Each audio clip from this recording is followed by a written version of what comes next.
দাদা দুটো টাকা দেবেন? সাধ্যমতো দিলেই হবে। একটি হাসপাতাল বানাতে চাই, ডাক্তারি স্কুল বানাতে চাই।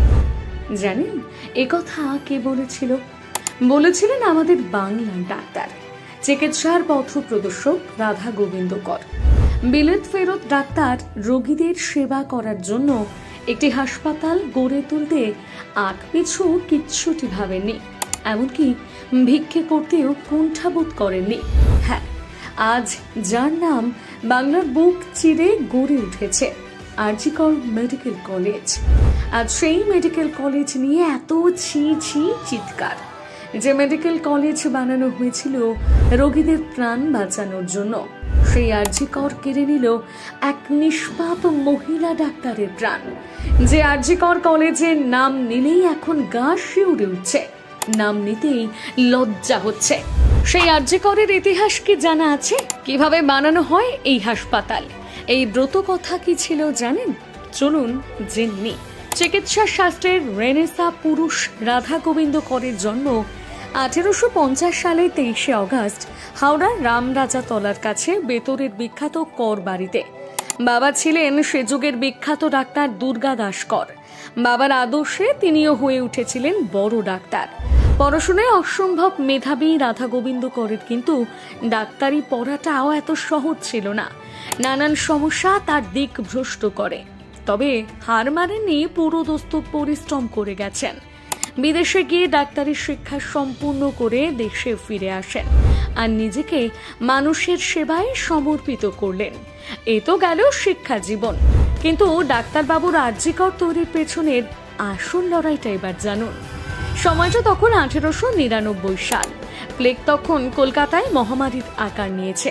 সেই সময় উত্তর কলকাতার অলিতে গলিতে ঘুরে রোগীদের সেবা করে চলেছেন এক ডাক্তার। রোগীদের বাঁচাতে গোটা উত্তর কলকাতা চষে ফেলেছেন। ঈশ্বরের দূত হিসেবে সকলের দুয়ারে দুয়ারে পৌঁছে যান তিনি। আর সেই সময় তাকে সব থেকে বেশি সাহায্য করেন ভগিনী নিবেদিতা, যার ভূমিকা না বললেই নয়। দুজনে একসাথে মিলে কাজ শুরু করলেন এবং রোগীদের সুস্থ করার দায়িত্ব নিলেন। সেই থেকে রাধা গোবিন্দ কর হয়ে উঠলেন সকলের কাছে ঈশ্বর। কিন্তু এই চিকিৎসা করার সময় তার কোথাও গিয়ে মনে হলো, আমাদের বাংলায় যদি বাংলা ভাষাতে চিকিৎসা বিজ্ঞান পড়া সম্ভব হয়, তাহলে বহু মেধাবী বাঙালি ছেলে ডাক্তার হয়ে সমাজের কাজ করতে পারবেন এবং রোগীদের জন্য ডাক্তারের অভাব হবে না। তাই এই ভাবনার সঙ্গে সহমত হন বাংলার আরো বিশিষ্ট ডাক্তাররা। তারা হলেন ডাক্তার নীলরতন সরকার, ডাক্তার বিপিন বিহারী মৈত্র, ডাক্তার অক্ষয় কুমার দত্তের মতন মানুষেরা। কিন্তু শুধু মুখে বললেই তো আর হলো না, মেডিকেল কলেজ প্রতিষ্ঠা করবে, টাকা কই? কিন্তু মেডিকেল কলেজ প্রতিষ্ঠা তিনি করেই ছাড়বেন। ঠিক করলেন ভিক্ষা করবেন, নিজের সবকিছু বিক্রি করে দেবেন। যেমন ভাবা তেমন কাজ। কলকাতার বড় লোক ধনীদের কাছ থেকে ভিক্ষা করতে শুরু করলেন। বিশেষ করে অনুষ্ঠান বাড়িতে গিয়ে শুরু করলেন ভিক্ষে করা। সেই সময় কলকাতার বড় লোকদের বাড়িতে কোনো আনন্দ অনুষ্ঠান হলে বা তাদের বিয়ের অনুষ্ঠানে ডাক্তার কর সেই বাড়ির গেটের সামনে দাঁড়িয়ে থাকতেন আর আমন্ত্রিতরা এলে তার কাছ থেকে ভিক্ষে চাইতেন। 2 টাকা দেওয়ার জন্য অনুরোধ করতেন। শত অপমান সহ্য করেও নিজের স্বপ্ন সার্থক করার জন্য অনড় ছিলেন। এমনকি তিনি নিজের অর্জিত অর্থের সমস্তটা দান করে দিয়েছিলেন মেডিকেল স্কুল ও হাসপাতাল স্থাপনে। এরপর নিজের প্রচেষ্টায় বেলগাছিয়ায় 12 বিঘে জমির ওপর 1886 সালে গড়ে তুললেন medical college, Calcutta school of medicine, যেখানে পঠন পাঠন শুরু হলো বাংলায়।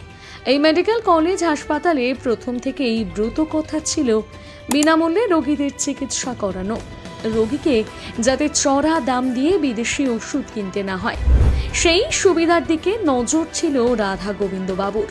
একটি রোগীকেও নিরাশ করতেন না তিনি।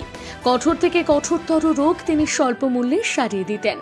বর্তমানে যে মেডিকেল কলেজের নাম পরিবর্তন হয়ে তৈরি হয়েছে আরজি কর নামে পরিচিত, এশিয়ার বুকে অন্যতম শ্রেষ্ঠ মেডিকেল কলেজ এটি। কিন্তু 1886 সালের তৈরি।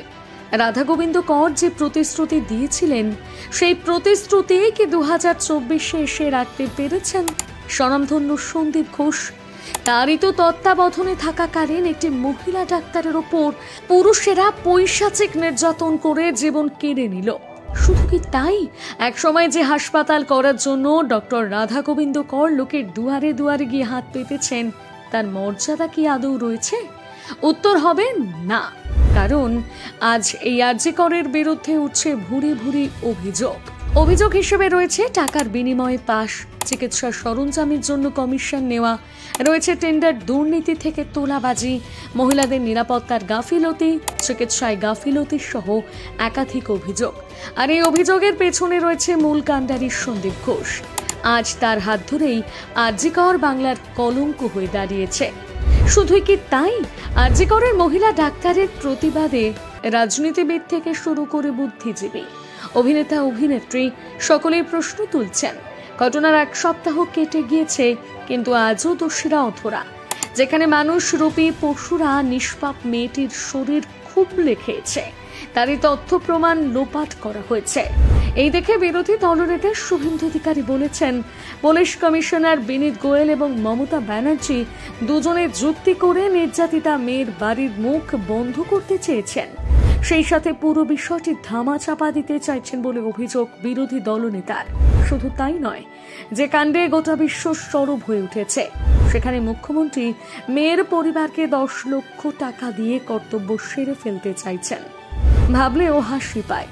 একসময় চিকিৎসা বিজ্ঞানকে উন্নত করতে রাধা গোবিন্দ কর যেখানে নিজের ঘাম ঝরিয়েছেন, সেখানে সন্দীপ ঘোষের মতন লোকেরা চিকিৎসা বিজ্ঞানের বুকে কাঁদা ছুটছেন।